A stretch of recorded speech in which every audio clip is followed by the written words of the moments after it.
Kabanata 751. Ang mga ginaong tao ay isang classic paper tiger. Ballard, kilala naman natin ang isa't isa, di ba? Pwede mo ba akong patawarin? Ginagarantiya ko na hindi ko na muling sasaktan si Maple. Hindi na ako magpaparamdam sa kahit na sinong babae. Pangako ko yan. Patawarin mo ako, okay? Nagsindi ng sigarilyo si Ballard. Patawarin kita. Uli na. Napakaraming babae dyan pero pinilit mo ang mali. Kahit ang Diyos ay hindi ka kayang iligtas ngayon. Kapag ipinanganak kang muli sa iyong susunod na buhay, tandaan na makita ito ng malinaw. Pagkatapos magsalita ni Ballard, bigla niyang hinihit-hit ang sigarilyo, tumalikod, at lumabas ng bodega. Pagkatapos, binitawan ng kanyang mga alipors ang lubad sa leeg ng mga lobo.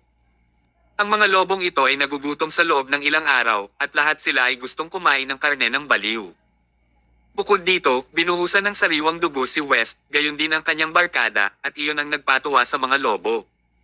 Sa mga mata ng mga lobo, ang West at hanggang ay itinuturing na isang malaking masasarap na pagkain. Ballard, darn you. Sumigaw si West sa huling pagkakataon. Gusto niyang tumakas, ngunit ang kanyang mga paa ay binali ni Thomas. Kung lilipat siya, makaramdam siya ng matinding sakit, kaya hindi siya makatakas. Direkta siyang sumandal sa sahig bago siya humakbang ng 2 hakbang pasulong. Kumapang si West sa direksyon ng pinto. Gayunpaman, ang naghihintay sa kanya ay ang mga nagugutom na lobo na hindi pangkaraniwang mabangis at gutom. Bush! Isang lobo ang sumugod, binuka ang bibig at kinagat ang balikat ni West. Malakas itong hinayla at naputol ang isang malaking bahagi ng balikat niya. Isang napakasakit na hiyawan ang narinig sa bodega. 6 na lobo ang baliw na kinagat si West at ang kanyang mga barkada, habang ang kahabag-habag na hiyawan ay patuloy na naririnig at umaalingaw-ngaw sa walang laman na lupaing hindi sinasaka. Hindi mabilang na babae ang sinira ni West sa buhay niya. Hindi niya inaasahan na mawalan ng sariling buhay dahil sa isang babae. Hindi lamang siya namatay, ngunit ang kanyang mga alipin ay namatay din. Kinagat sila pabalik ng bad karma. Kapag nagpatuloy kang malupit na niloloko ang ibang tao, kailangan mong maghanda sa pagiging lokohin ng ibang tao balang araw.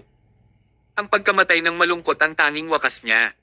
Sa oras na ito, tinanong ni Cain ang lahat ng dumadaan sa kalye na parang baliw, at tinanong niya sila kung nakita nila ang kanyang asawa. Siya ay naghihirap at umiiyak.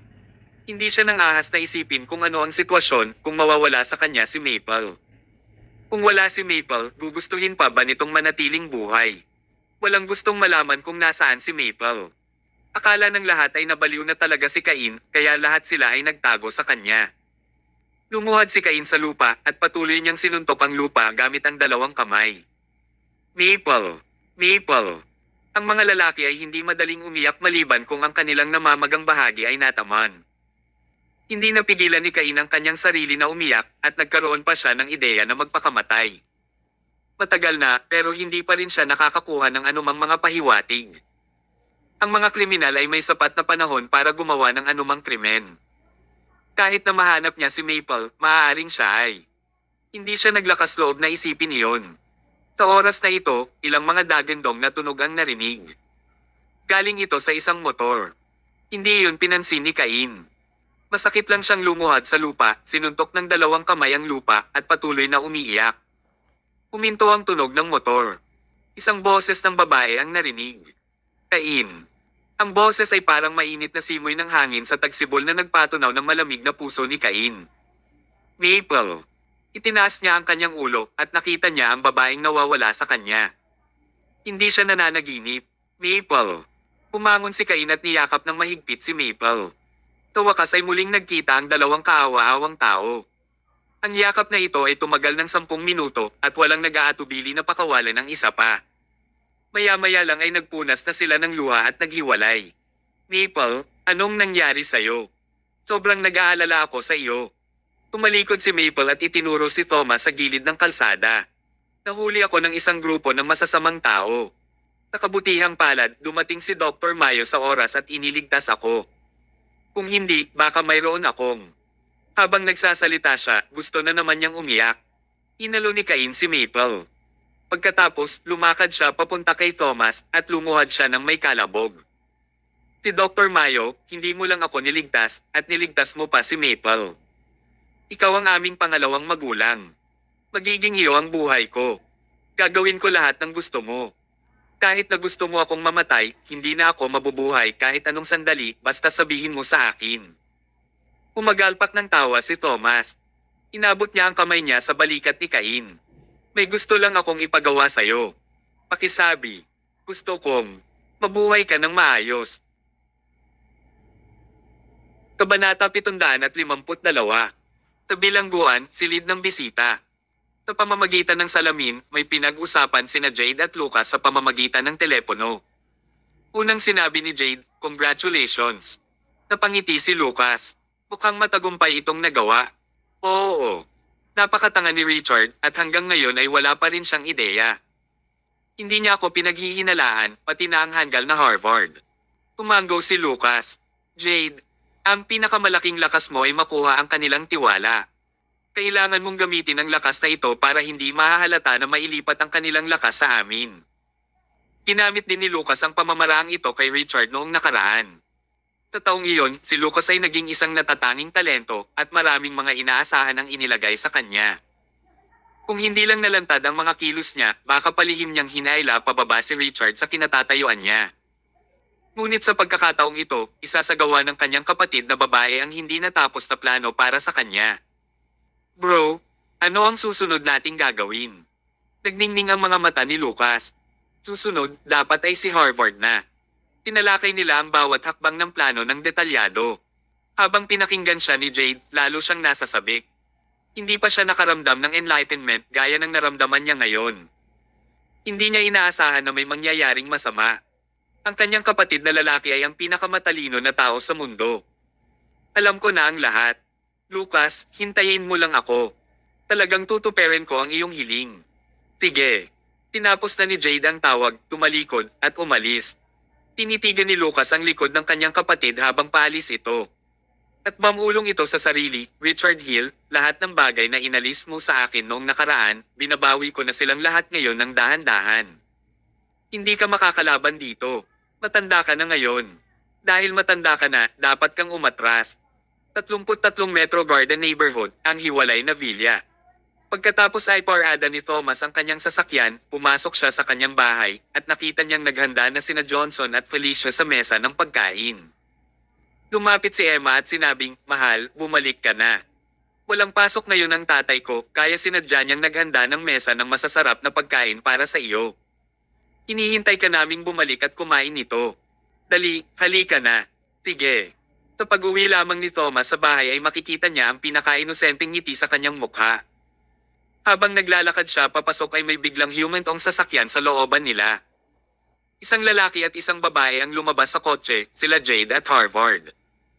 Hindi naging masaya si Emma at ang kanyang pamilya nang makita silang dalawa. Kahit na sila ay isang pamilya, sila ay mga magkaaway ngayon. Ilang beses na nilang sinaktan si Emma at karaniwang hindi siya pumunta sa kumpanya para magtrabaho ngayon. Ang pagmamahal sa pamilya ay hindi umiiral. Bakit sila pumunta dito? Si Johnson ay lubos na hindi nasisiyahan. Kahit ang palakaibigang si Felicia ay ayaw din silang abalahin. Gayunpaman, kumilos sina Jade at Harvard bilang natural na mga socializer. Nang pumasok sila sa bahay, pumadjejek si Harvard at sinabing, "Wow! Napakasarap na pagkain. Tio Johnson, ang iyong pamilya ay naghahain ng napakasarap na pagkain." Inilibot ni Johnson ang kanyang mga mata sa Harvard. Ito ay kakaiba. Bakit bigla akong nakarinig ng mga asong tumatahol? Naging awkward agad ang atmosphere sa bahay. Kung nangyari ito sa nakaraan, tiyak na mapagalitan ng malakas ang Harvard. Ngunit, binago ng Harvard ang kanyang saloobin sa sandaling ito. Baka sa mukha niya ang kalungkutan at mabilis siyang ngumiti. "Uncle Johnson, mahilig ka pa ring magbiro." Laking gulat ng mga tao sa bahay. Bakit tila naging ibang tao ngayon ang masamang ugali ni Harvard na ito? May mali siguro kung kakaiba ang kilos niya. Nais ni Harvard na humingi ng pabor sa kanila o gusto niyang iset up ang mga ito at saktan sila. Kaya, naging alerto ang lahat. Kabanata 753. Direktang tanong ni Emma, "Hindi ka sasama maliban kung may itatanong ka. Sabihin mo, bakit ka nandito ngayon?" Sok. Emma, prangka ka talaga. Kumuha ng 4 na tiket si Harvard. Nakakuha ako ng 4 na tiket sa Entertainment City ngayon. Napakahalaga nito at hindi mo ito mabibili kahit na may pera ka. Kaya gusto kong imbitahan sina Jade, Thomad at ikaw na magsaya doon. Tinong maniniwala sa ganitong kalokohan? Diretsong sinabi ni Johnson, haha, anong plano mo ngayon? Gabi na ngayon. Si Emma ay hindi lalabas at gumala kasama mo. Mukhang inosente si Harvard. Tito Johnson, ang tingin mo sa akin ay isang masamang bata. Inaamin ko na marami akong nagawang masama kina Emma at Thomas noon pero iba na ngayon. Taos puso akong nais na maging masaya kasama ka. Hindi rin ako natatakot na pagtawanan mo. Sa totoo lang, sinadya kong dumating para makipagbalikan sa iyo. Tapos, pamilya pa rin tayo. Lagi namang sinasabi ng mga tao na mas madaling makipagkaibigan kaysa magkaaway, hindi pa banggitin na isa pa rin kaming biologically related family. Emma, bakit hindi natin kunin ang pagkakataong ito para magkabalikan? Katulad noong tayo ay maliliit pa. Tanggalin na natin ang selos at pagdududa at maging masayang pamilya, okay? Ang kanyang mga salita ang inisip ni Emma. Ang pinakamalaking panghihinayang ng kanyang buhay ay na siya ay nasa isang hindi pagkakaunawaan sa mga miyembro ng pamilyang ito na may kaugnayan sa biolohikal. Napakalambot ng puso niya. Kung masama ang pakikitungo niya sa mga tagalabas, ayos lang. Ngunit talagang ayaw niyang kaputin ang kanyang lolo, si Jade, at Harvard sa natitirang bahagi ng kanyang buhay. Dahil nakipagkompromiso si Harvard, bakit hindi niya sila binigyan ng pagkakataon? Inawi ni Emma ang kanyang buhok, ngumiti ng mahina, at sinabing, sige, magsaya tayo ngayong gabi. Emma, laking gulat ni Johnson. Bakit magiging tanga ang kanyang anak? Ito ay malinaw na isang bitag, at siya pa rin ang tumalon dito. Sa totoo lang, hindi tanga si Emma, pero mabait siya. Siya ay desperado na bumalik sa mabuting pakikitungo sa kanyang mga miyembro ng pamilya. Napangiti si Harvard.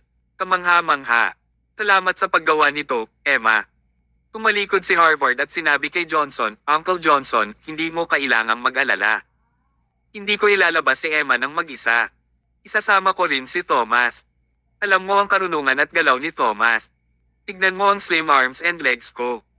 Kung talagang magsisimula tayo ng away, maaaring ma-disable agad ako ni Thomas sa ilang mga galaw. Nang marinig ito ni Johnson, ganoon din ang naramdaman niya. Mayroon bang anumang lugar na mas ligtas kaysa kay Thomas sa mundo? Hindi naman. Sige. Maaari kang magsaya, ngunit huwag gumawa ng isang eksena. Huwag kang mag-alala, Tio Johnson. Habang hinihimok sila ng Harvard, sumakay sina Emma at Thomas sa kanilang sasakyan at umupo sa likurang upuan. Personal silang dinala ng Harvard sa Entertainment City para magsaya. Inapakan niya ang accelerator at umusad ang sasakyan. Habang hindi ito napansin ng lahat, tumingin si Harvard kina Emma at Thomas sa backseat sa pamamagitan ng rearview mirror. Taka siyang ngumiti ng nakakaloko. Nakapaghanda na siya para sa gabing ito.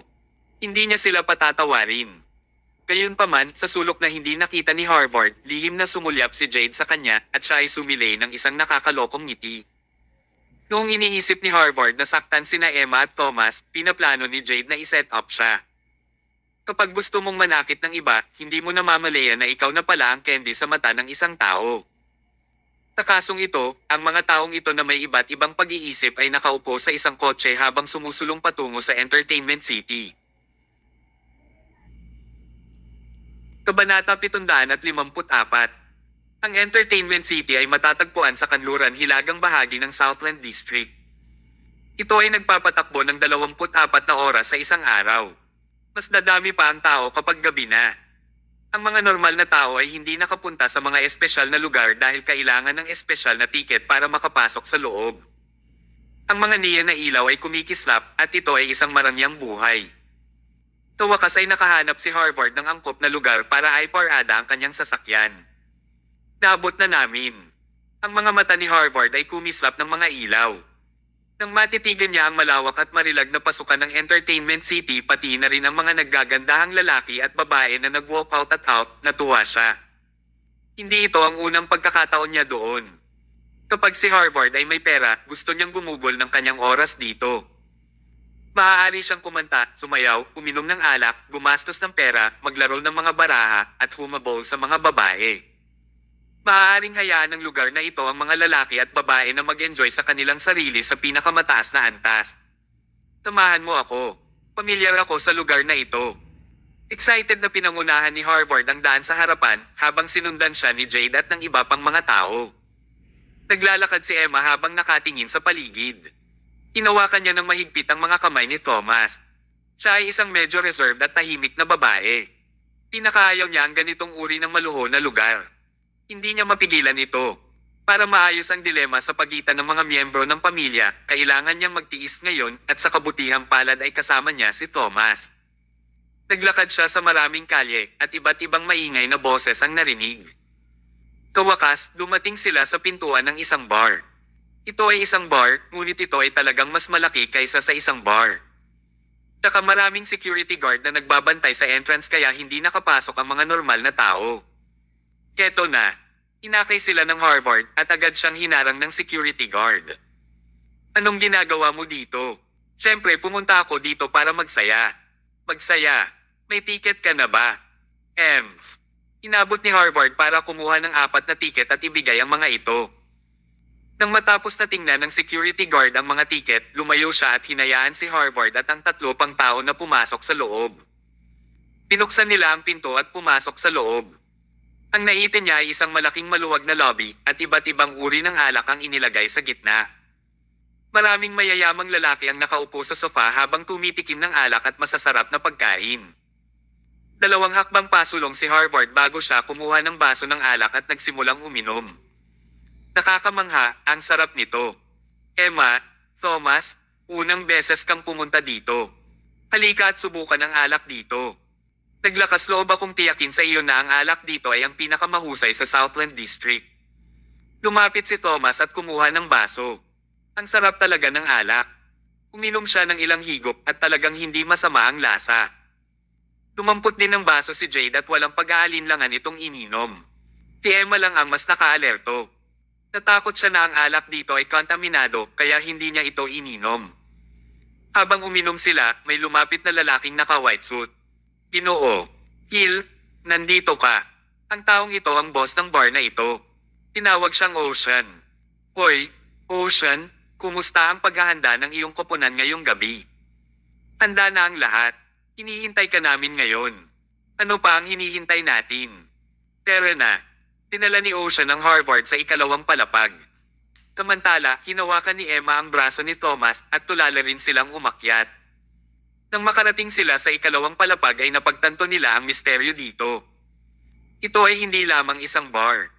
Mayroong kahit isang marangyang card room sa 2 palapag at mayroong iba't ibang paraan ng paglalaro ng baraha. Hindi nakakagulat na palaging nagpupunta doon si Harvard para tumambay. Diyon ang pinakamalaking libangan niya. Emma, Thomas, hayaan mo akong ipakilala ang istruktura dito.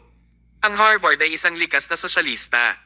Taglit niyang ipinakilala ang lahat ng paraan ng paglalaro. Masasabing naiintindihan niya ang bawat pamamaraan doon at palagi niya itong nilalaro. Medyo awkward si Emma. Hindi siya mahilig uminom at hindi rin siya mahilig maglaro ng baraha.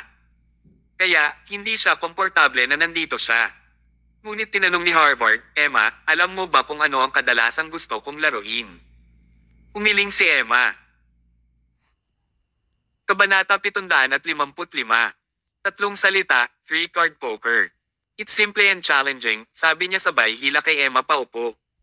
4 na tao ang nakaupo na sa mesa at mayroon na ngayong kabuoang 6 na tao kasama sina Harvard at Emma.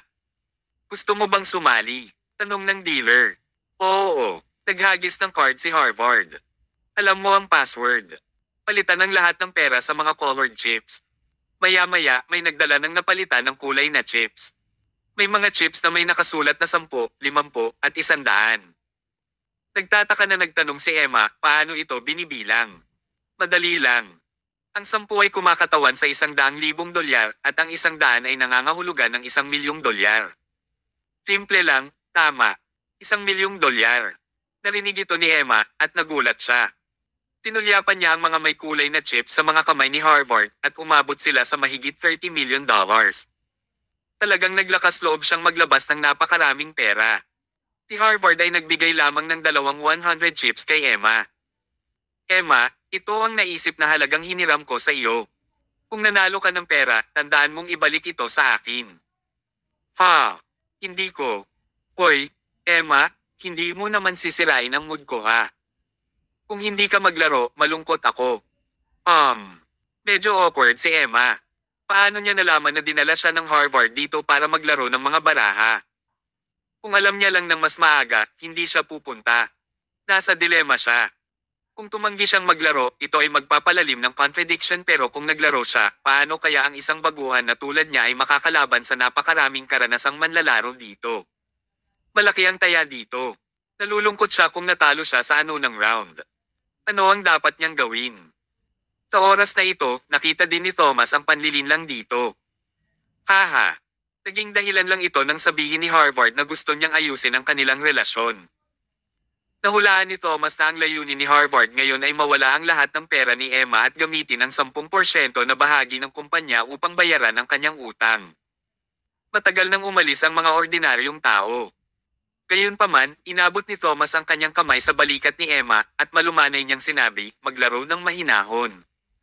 Ay guide kita. Sige. Palihim na tumawa si Harvard sa gilid. Gagabayan mo siya. Haha. Mula sa mga aspeto ng katalinuhan at labanan, 10 Harvard ay hindi rin magiging kalaban ni Thomas. Ngunit pagdating sa paglalaro ng baraha, si Thomas ay hindi hanggang sa pamantayan. Si Harvard ay isang sikat na karanasang manunugal. Sa lugar na iyon, bagamat hindi kailangan ni Harvard na gumamit ng anumang paraan para manloko, isa ng eksperto si Harvard sa kanyang normal na kasanayan sa paglalaro ng baraha. Talaga, hindi maraming tao ang maaaring manalo kung susugal sila sa kanya. Deal. Kumpiyansa na sabi ni Harvard. Sa larong 3-card poker, para masigurado ang pagiging patas, ay shuffle nila ang mga bagong card tuwing round bago nila ilagay ang mga card. Sisiguraduhin nilang lahat ay makakakuha ng mga bagong card sa bawat round upang maiwasan nila ang lahat ng uri ng panluloko na paraan ng paglalaro. Ang dealer ay naglabas ng bagong set ng mga card, mabilis na binasa ang mga card, at inilagay ang mga card ng paisa-isa. 6 na tao ang nakakuha ng 3 card ayon sa pagkakabanggit. Maingat na kinuha ni Emma ang 3 card, at maingat niyang tiningnan ang mga ito sa harap ng lahat. 5 puso, 6 na spade, 7 diamante. 5, 6, 7, diretso. Nakakuha siya ng napakagandang Ben round. Tiwala siya na mananalo siya sa round na ito. Mukhang masaya si Emma. Nang handa na siyang maglaro ng baraha, walang pag-aalinlangan na sinabi ni Thomas, itapon sila. Itapon. Lumingon si Emma at hindi makapaniwalang tinitigan si Thomas. Ang mga baraha ay 5, 6, 7, tuwid. Napakaganda ng mga card at hiniling niya sa kanya na itapon ang mga ito. Tumango si Thomas. Kinagat ni Emma ang ibabang labi. Tumalikod siya at walang pag-aalinlangan na inihagis ang kanyang 3 baraha sa tumpok. Kabanata 756. Sinabi ni Harvard sa isang mapanuksong tono, Emma, bakit parang ayaw mong itapon sila? Ilpikito mo sa akin kung ano ang mga card. Casual niyang binuhat ang 3 baraha sa itinapon na tumpok. Matapos niyang makita ang mga card, natigilan si Harvard at ang iba pang mga tao. Nagulat si Harvard nang sabihin niya, Hoy, itinapon mo lang ba ang mga card na iyon? Hindi rin alam ni Emma kung paano niya sasagutin.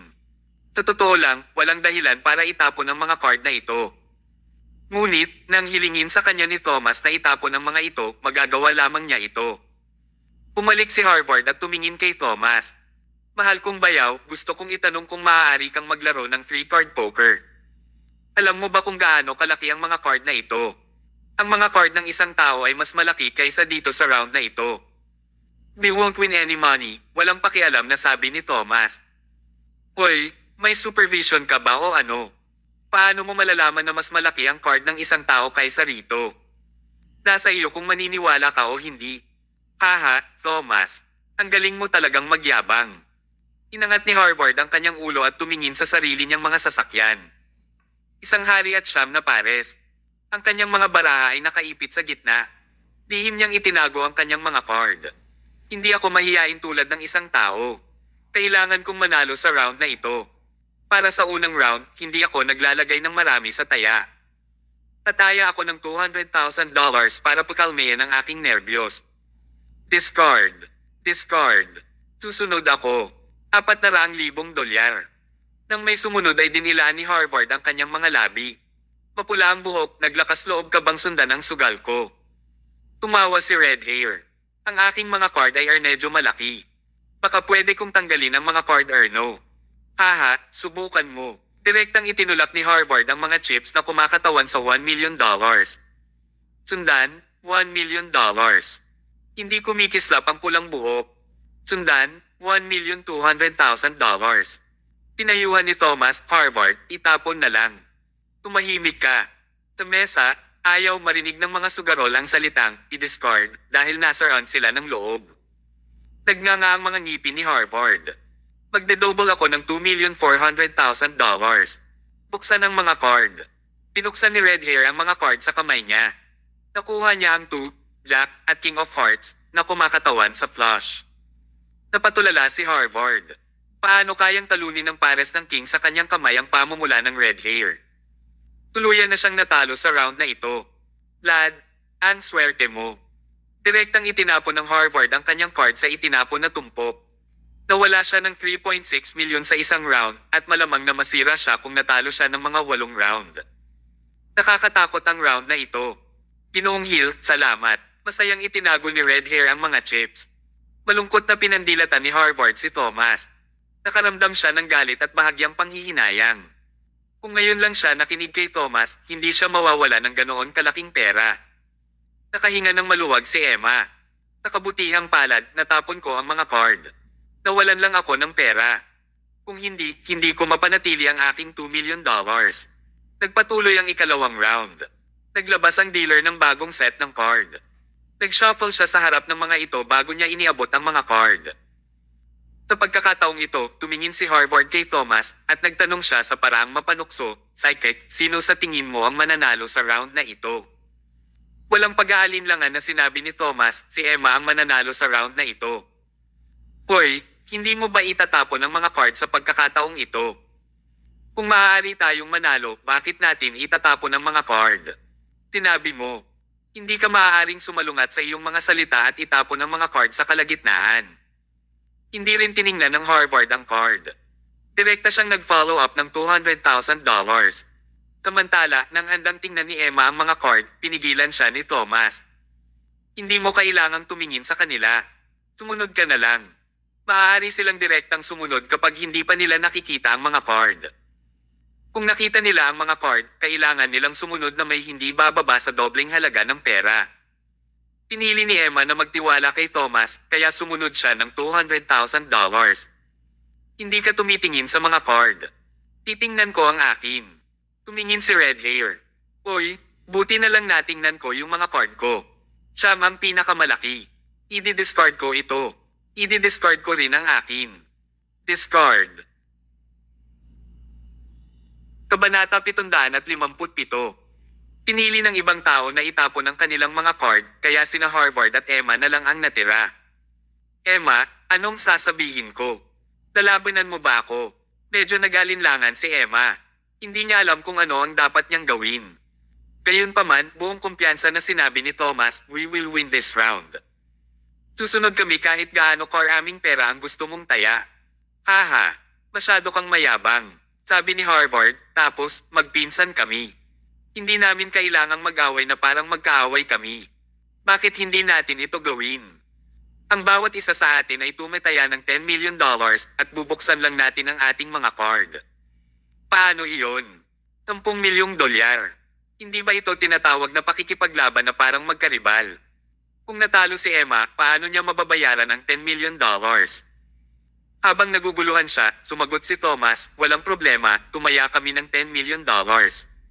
Buksan ang mga card. Huminga ng malalim si Emma at nanalangin siya na makakuha siya ng malalaking card. Pagkatapos ng lahat, ang round na ito ay nagkakahalaga ng $10 million. Hindi siya matatalo. Pagpalain tayo ng Diyos. Palihim na nagdasal si Emma habang binubuksan ang kanyang 3 baraha, kabilang ang 2 of clubs, 8 of clubs, at 10 of hearts. Ang 3 card na ito ay hindi magkaugnay. Hindi ito flush o straight. Hindi man lang ito 3 of a kind. Ang mga card ay single. Ang problema ay ang pinakamalaking card ay 10 of hearts na itinuturing na medyo maliit sa iisang card. Nang makita ito ni Harvard ay tumawa siya ng malakas. Hoy, Thomas, magaling kong bayaw, ito ba ang tinatawag mong pinakamalaking baraha sa round? Oh, my goodness, napakalaki nila. Halos mabigla ako na gusto kong umihi. Pasensya na, Emma. Kukunin ko ang round na ito. Ito ay $10 million. Tuwang-tuwa si Harvard kaya hindi niya maisara ang kanyang bibig. Para siyang nakakuha na ng $10 million. Iyon din ang pangunahing layunin niya sa pagdala kina Thomas at Emma doon. Gusto niyang patuloy na mawala ng pera si Emma sa laro ng card.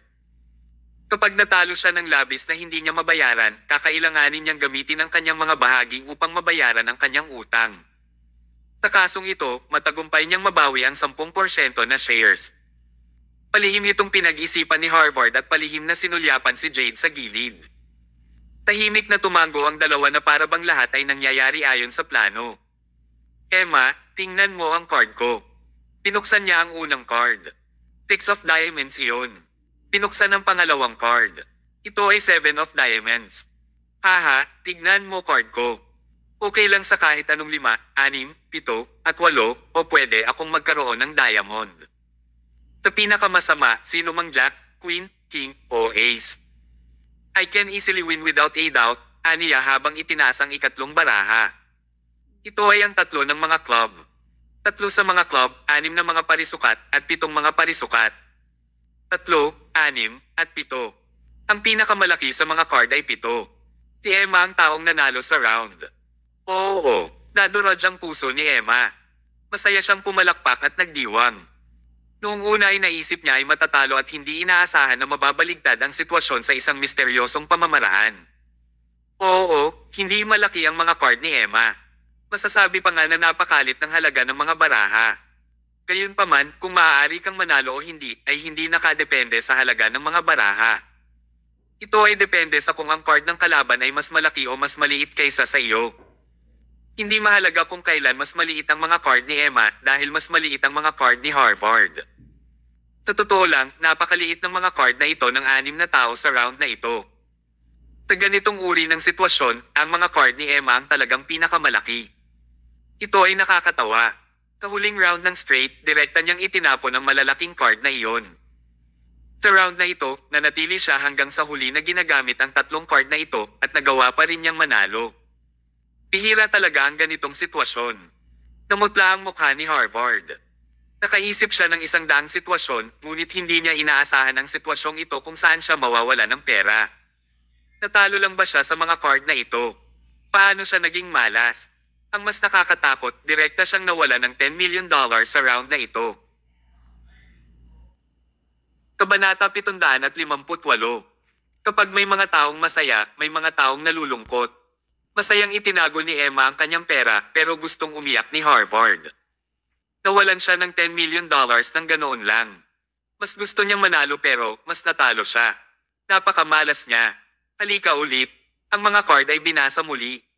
Ang katotohanan na tiyak na mahulaan ni Thomas ang mga card sa bawat round ay nakakatakot. Sa ilalim ng kanyang patnubay, kailangan lang ni Emma na itapon at sundin ang mga card. Hindi na niya kailangan pang pakialaman ang iba pang bagay. Kung itinapon niya ang card sa anumang round, dapat may nagmamayari ng mas malaking card kaysa sa kanya. Basta't nagpupersage siya hanggang sa huli, siguradong mananalo siya. Sa simula, hindi naniwala ang ibang tao. Dahan-dahan, sanay na sila sa ganoong operasyon. Ang ibang mga tao ay nagtago kay Emma sa isang casual na paraan. Tanging si Harvard lamang ang nakakaramdam na natrabaho siya dahil sa pagkatalo at gusto niyang sundin kahit anong mga card ang mayroon siya. $15 milyong, $20 milyong, $25 milyong at $30 milyong. Agad siyang nawala ng $30 million halaga ng mga chips. Sir, wala po kayong chips ngayon. Please umalis ka na sa mesa. Bahagyang ngumiti ang dealer ngunit napakatay nga ng kanyang mga salita. Umalis. Darn it. Sinong kinakausap mo? Naglabas ulit ng 2 card si Harvard. Ilabas ang lahat ng pera sa card. Sige. Pakiramdam ni Harvard ay tinatrabaho siya dahil sa pagkatalo kaya ayaw niyang abalahin ang lahat. Inilabas niya lang lahat ng ipon niya sa mga taong ito. Dapat sa simula ay pigilan siya ni Jade na gawin iyon ng biglaan, ngunit nagtago lang siya sa likod at ngumisi. Mukhang ayaw niyang pigilan siya. Samantala, magiliw na pinayuhan ni Emma, Harvard, pumunta lang kami dito para magsaya. Hindi kami pumupunta dito para kumilos ng padalos-dalos. Huwag ka nang kumuha ng mas maraming pera. Iyon lang para sa araw na ito, okay? Ayan yon. Gusto mong umalis pagkatapos mong manalo ng pera. Hindi kita hahayaang tumakas. Halika, magpatuloy tayo. Kung kaya mo, mapapanalo mo lahat ng pera ko. Walang pasasalamat na sabi ni Harvard. Nasa loob na siya nito, at hindi na siya nakikinig sa anumang payo ngayon. Not to mention na sa una ay may sama ng loob siya kay Emma, imposibleng tanggapin niya ang payo nito. Thus sayang ang kabaitan niya. Sa ilang sandali, malalaking stack ng chips ang inilagay sa harap ng Harvard at ang mga ito ay nagkakahalaga ng humigit kumulang $100 million. Hindi mo rin inisip na umalis. Ipagpatuloy mo ang pagsusugal sa akin. Nagkatinginan ng ibang tao at ngumiti. Umalis. Hindi sila aalis. Bihira lang silang makatagpo ng isang baliw na mayaman, kaya sino ba ang hindi gustong kunin ang pagkakataong ito para kumita ng pera? Ang tanging bagay na gusto nilang gawin ay iwasan si Emma at manalo laban sa Harvard ng mag-isa. Sa kasong ito, isang napaka-awkward na sitwasyon ang naganap.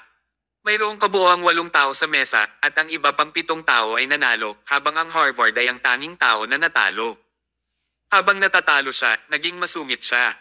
Habang nawala siya, mas lalo siyang nakaramdam ng inis. Ang mas maraming nawala, mas gusto niyang kumita ng lahat ng pera. Ngunit, alam ito ng mga sugarol na naglaro ng card game. Kapag mas gusto mong manalo, mas matatalo ka.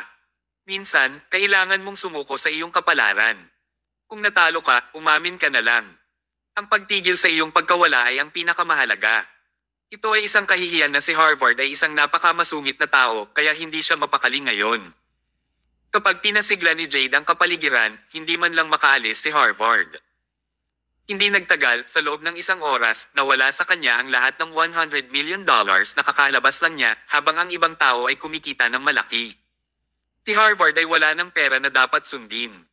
Walang pag-asa niyang tinitigan ang mga chips sa mesa at iyon ang mga pera na nawala sa kanya. Sa huli, tinitigan ni Harvard si Thomas. Mali, dapat may mali. Paano mo tiyak na mahuhulaan ang halaga ng mga cards sa bawat round? Nandadaya ka, ano? Kabanata 759. Hindi lang si Harvard, ngunit ang ibang mga tao ay nagkaroon din ng parehong pag-isip. Kaya naman, labis na naalarma ang lahat kay Thomas. Pinabantayan nila siya, ngunit ang problema, walang makapagsasabi kung paano nagagawa ito ni Thomas. Nakatayo lang si Thomas sa gilid ng hindi man lang kumikilos. Hindi man lang niya ginalaw ang mga baraha. Gustuhin man niyang manloko ay tila hindi niya rin magawa yun. Tungkol doon, napakasimple ng sagot ni Thomas. Hindi talaga mahirap malaman ang halaga ng card. Kailangan mo lang tandaan ang pagkakasunod-sunod ng mga card. Order ng mga card. Oo. Dahil isang bagong set ng mga card ang gagamitin sa bawat round. At mayroong isang karaniwang punto tungkol sa mga bagong card na ang lahat ng mga card ay isasaayos ng naaayon mula ace hanggang kings. Ito ay itinakda noong una silang ginamit. So, humiti ng mahina si Thomas. Kaya, kapag alam mo ang unang pagkakasunod-sunod ng mga card, kailangan mo lang makita ang mga diskarte sa pag-shuffling ng dealer. Kapag nag-shuffle siya, pinapanood mo ang posisyon ng bawat card at naaalala ang pagkakasunod-sunod ng bawat card. Sa ganoong paraan, alinmang card ang ibigay, malalaman mo kung anong card iyon. Ang kanyang mga salita ay ikinagulat sa lahat. Panoorin ang order ng card sa panahon ng shuffle at tandaan ito kaagad. Computer ba ang utak niya? Huwag kang magsabi ng kalokohan. Kaway ni Harvard, tinatrato mo ba ako na parang tanga? Paano ito magagawa ng mga tao? Kaya ko ito. Pagamat mariin itong sinabi ni Thomas, walang naniwala sa kanya. Ang pamamaraang ito ay parang science fiction. O, dapat ko bang ipakita sa iyo? Dealer, I shuffle ang mga cards sa lugar. I can identify all the cards precisely, walang pakialam na sabi ni Thomas. Iniwas ni Harvard ang kanyang kamay. Gawin mo ito ayon sa sinabi niya. Masyado ring interesado ang dealer kaya nagkusa siyang kumuha ng bagong set ng mga card. Ito ay talagang tulad ng sinabi ni Thomas. Common sense na ito ay inayos ayon sa utos ni Ace hanggang kay King. Pagkatapos, binasa niya ang mga card sa harap ng lahat. Napakahusay ng kanyang pamamaraan at napakabilis niyang binasa ang mga card. Hindi sa banggitin ang pag-alala sa pagkakasunod-sunod ng card, hindi makikita ng mga normal na tao kung paano malinaw na binasa ang mga card. Naulit ito ng 3 beses. Umisi si Harvard at sinabing, Thomas, ipinagmalaki mo ba na naaalala mo ang order ng card? Halika, sabihin mo na. Madali. Simula sa unang card, sila ay 8 of spades, 9 of diamonds, 2 of clubs, jack of clubs, ace of hearts. Pinibigkas ni Thomas ang isang serye ng mga baraha. Itinaas ng dealer ang isang card habang tinutukoy niya ang bawat card. Ito ay ganap na pareho. Ang kanyang espesyal na kasanayan ay nagpahanga sa mga taong nanunood sa kanya. Hindi nakakagulat na mahuhulaan ni Thomas ang laro ng tumpak sa bawat round. Talagang alam niya kung sino ang may-ari ng pinakamalaking card at kung sino ang may-ari ng pinakamaliit na card sa sandaling maibigay ang mga card. Hindi, talagang alam na niya kung sino ang mananalo sa round bago pa man maibigay ang mga baraha. Kakaiba kung malulugi siya sa ganitong sitwasyon. Nang makita ng Harvard ang nakakatakot na sitwasyong ito, kailangan niyang kumbansihin ang sarili niya kahit na hindi niya talaga kaya. Noong una ay gusto niyang iset up si Emma, ngunit siya mismo ay na-frame. $130 milyong ang naipon niya sa buong buhay niya at nawala ang lahat. Pakiramdam ni Harvard ay labis siyang napagod kaya gusto niyang umiyak. Gayunpaman, sa oras na ito, biglang sinabi ni Jade, nakakahiya talaga.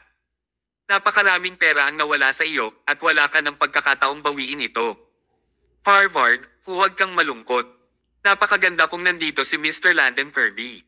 Marahil ay maaari ka rin niyang bigyan ng $1 billion tulad ng oras na binili niya ang pagbabahagi ng kumpanya. Maaari niyang panatilihin ang iyong mga bahagi pansamantala at bigyan ka ng pera. Haha, nagbibiro lang ako. Napukaw ang emosyon ni Harvard sa sinabi ni Jade. Oo, may shares pa ako sa kumpanya. Hindi pa rin ako nababaliw. Maaari kong isanlo muna ang aking mga bahagi at bawiin pagkatapos kong manalo. Napakaraming nawala kay Harvard kaya naging hindi makatwiran ito. Namula ang mata niya habang sumisigaw, Ocean, gusto kong isangla ang shares ko sa kumpanya. Halika at kuhan mo ulit ako ng chips. Kabanata 706 na po. Gusto pa ba niya ng mas maraming chips? Natigilan ng lahat ng tao sa kwarto, lalo na si Emma. Hindi siya dumating para manalo ngayon. Dumating siya dahil gusto niyang makipagbalikan sa kanyang mga pinsan. Pero sa kasalukuyang sitwasyon, ang mga bagay ay tila hindi naging ayon sa gusto niya. Nagpayo si Emma at pinatigil ang Harvard. Harvard, kalimutan mo na ito. Huwag makakuha ng higit pang mga chips. Alam mo ba, babalik ko lahat ng perang napanalunan ko sa'yo. Ayoko ng kahit anong sentimo. Haha, naaawa ka ba sa akin? Ako ba ang taong nangangailangan ng pagdamay mo? Umalis ka nga dyan. Nasayang ang kabaitan ni Emma. Ang kanyang sinseridad ay ganap na hindi pinansin ng Harvard. Hindi nagtagal, lumakad si Ocean, ang taong namamahala sa Entertainment City.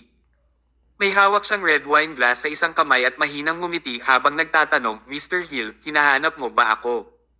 Tama iyan. Gusto kong isanla sa iyo ang 15% ng pamilya ng Hill para makakuha ng mas maraming pera bilang kapalit at ipagpatuloy ang larong ito ng poker card. Ginoong Hill, dapat mong pag-isipan itong mabuti. Siyempre. Sige, magagawa ko iyon sa halagang $500 million. $500 milyong. Hindi masaya si Harvard. Hoy, Ocean. Napaka-outrageous mo. Alam mo kung gaano kahalaga ang mga shares natin. Dati, ang Landon mula sa Fortune Enterprise ay gumastos ng $1 billion para makuha ang 10% ng ating shares, pero ngayon gusto mong makakuha ng 15% shares mula sa akin sa $500 million lang. Pinaikit ni Ocean ang kanyang mga mata at sinabing, This is Entertainment City, not a business city. Hindi ako gumagawa ng anumang deal. Ang aking alok ay $500 million. Nasa iyo na kung gusto mong kunin o hindi. Mr. Hill. Kung talagang ayaw mo, maaari mong hilingin kay Landon na bilhin ang iyong mga bahagi. Itanong mo kay Landon, paano siya nagkaroon ng oras ngayon? Nagkaroon ng gana ang Harvard na sumugal ngayon kaya gusto niyang makuha ang pera upang manalo muli. Sige, $500 million. Deal. Palitan mo ito para kay Mr. Hill. Maya-maya, isang malaking tray ng chips ang dinala. Umabot ito sa kabuoang $500 million. Pumadjejek si Harvard at sinabing, lahat kayo ay ayaw umalis. Ayaw mong tumakas pagkatapos mong kunin ang pera ko. Lumang tuntunin na yan. Maaari mong manalo ang lahat ng aking pera o hayaan mo akong manalo muli sa akin. Pero, hindi na kami makakapaglaro ng 3-card poker. Magpapalit tayo ng ibang laro. Nagkatinginan ang lahat sa kawalan. Nakakita sila ng mga taong nagagalit sa larong poker, ngunit hindi sila nakakita ng ganoong baliw na sugarol. Sa sandaling ito, si Harvard ay ganap ng baliw. Hindi lang siya nakinig sa ibang tao, ngunit patuloy pa rin sa pagpukaw ng damdamin ni Jade ang kanyang katabi sa pagsasabing maibabalik niya ang kanyang pera. Siya ay nagpapasaya para sa Harvard sa ibabaw, ngunit siya ay talagang ginagawang mas mabaliw ang Harvard. Halika, ibato natin ang dice. Sa sumunod na oras, ginawa ni Harvard ang lahat na maglaro ng poker game sa card room sa ikalawang palapag. Naglaro sila ng throwing dice, paglalaro ng mahjong, poker card games, at baccarat. Naglaro pa sila sa pamamagitan ng paghahambing ng halaga ng bawat card. Pero kahit anong makuha niya, talo lang siya. Natalo siya sa anumang laro na nilaro nila habang ang ibang tao ay may mga ups and downs sa kanilang mga laro. Sa pangkalahatan, parang pinagmumultuhan siya ngayong gabi. Maliban sa Harvard, nanalo ang ibang tao. Ang ilang mga tao ay nanalo ng mas kaunti, ang ilang mga tao ay nanalo ng higit pa, at ito ang pagkakaiba. Samantala, nawala lahat ng Harvard ang kanyang $500 million sa loob ng isang oras. Tinanglan niya ang kanyang 15% na bahagi at hindi niya ito maibalik. Sa hating gabi, nang humihip ang malamig na simoy ng hangin sa labas ng bintana, nang inag si Harvard at sa wakas ay nalilinaw ang kanyang isip. Nawala ko lahat ng pera ko. Sa oras na ito, sumulong pa rin si Jade at kumalma, Harvard, huwag kang pesimista. Darating at aalis lang ang pera. Hindi na may rehistro ni Harvard ang sinabi ni Jade. Ang kanyang isip ay ganap na magulo.